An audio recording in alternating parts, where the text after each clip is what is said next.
une étude dans la prévention de l'asthme du jeune enfant, qu'on appelle le wheezing. Le jeune enfant, c'est quel âge? Le jeune enfant, pour le wheezing, c'est entre 6 mois et à peu près 5-6 ans. À partir de 6 ans, on va parler plutôt d'asthme. Là, on parle de wheezing. Wheezing en français, il y a une traduction? Le wheezing, c'est la respiration sifflante expiratoire qui arrive chez les jeunes enfants, notamment lorsqu'ils ont des infections respiratoires. Alors là, il y a peut-être des jeunes parents qui nous écoutent et qui est extrêmement paniquante. Donc, je pense qu'ils peuvent se réjouir si on trouve une solution à cette pathologie. Et ce serait commercialisé d'abord aux États-Unis ou quand peut-être en Suisse?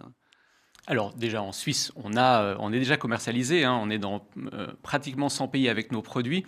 Donc, et notre indication actuelle, c'est la prévention des infections respiratoires notamment. Donc on est vraiment déjà dans ce domaine.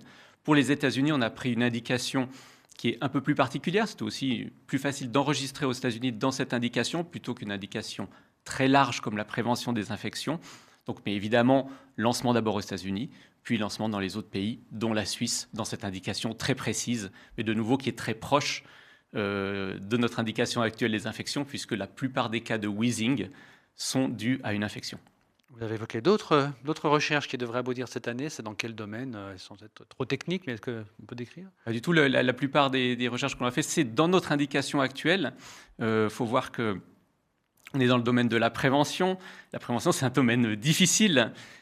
Pourquoi difficile? Parce qu'il faut à la fois convaincre le patient de prendre des médicaments alors qu'il n'est pas malade, le médecin de prescrire quelque chose à un patient où il va avoir peut-être moins de retours puisqu'il va permettre juste d'éviter une maladie. Enfin, les assureurs, ils doivent payer tout de suite pour avoir un effet plus tard, peut-être chez un patient que chez un autre assureur. Et enfin, les politiques ou les États qui vont payer de nouveau maintenant avec un budget aujourd'hui pour éviter plus tard. Même si ça a énormément de sens, la prévention, ça demande beaucoup de conviction et c'est pour ça qu'on génère aussi beaucoup de data dans notre indication actuelle de prévention des infections. Et on investit aussi beaucoup dans l'éducation, notamment l'éducation médicale,